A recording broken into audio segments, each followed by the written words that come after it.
చైర్మన్లు హిందూ ధర్మ పరిరక్షణ ట్రస్ట్ చైర్మన్గా విశ్రాంత ఐఏఎస్ దాసరి శ్రీనివాసులు, బ్రాహ్మణ కార్పొరేషన్ చైర్మన్గా బుచ్చిరామ్ ప్రసాద్, పోతుల బాలకోట సామాజిక సంక్షేమ మండలి చైర్మన్ పోస్ట్, ఒంగోలు నగరాభివృద్ధి సంస్థ చైర్మన్ పదవి జనసేనకు, రాష్ట్ర ప్రభుత్వం 30 కార్పొరేషన్లకు చైర్మన్లను నియమించింది. వాటిలో తెలుగుదేశం పార్టీకి 24 మిత్రపక్షాలను, జనసేనకు 3, బీజేపీకి 2 పోస్టులు కేటాయించింది. వైకాపాయంలో రాజధాని అమరావతి పరిరక్షణకు వివిధ రూపాల్లో పోరాడిన వారికి నామినేటెడ్ పదవుల్లో సముచిత ప్రాధాన్యం ఇస్తున్న కూటమి ప్రభుత్వం ఆ క్రమంలో అమరావతి బహుజన ఐక్య కార్యాచరణ సమితి అధ్యక్షుడు పోతుల బాలకోటకు రాష్ట్ర సామాజిక సంక్షేమ మండలి చైర్మన్ పదవి కట్టబెట్టింది.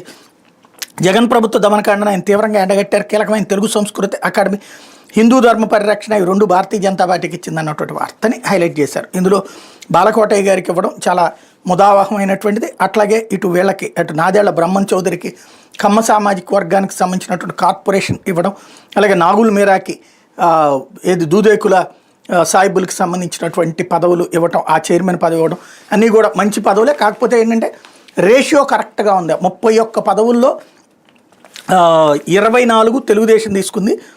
మళ్ళీ ఈ అమరావతి జేఏసీ కూడా తెలుగుదేశం కిందకి వస్తుంది. పోతుల బాలకోట వేరే ఎవరి కోసం పనిచేయలేదు, ఆయన తెలుగుదేశం పార్టీ కోసమే పనిచేశారు.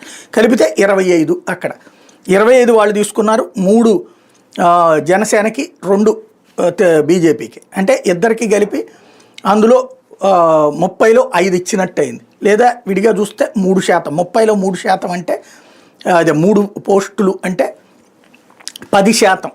ఇది ఓవరాల్గా 33% వస్తుందని చెప్పి పవన్ కళ్యాణ్ ఇచ్చిన హామీ పక్కకు పోగా ఎలక్షన్స్ అప్పుడు ఇచ్చినటువంటి లెక్క కూడా పక్కకి వెళ్ళిపోయింది. లేకపోతే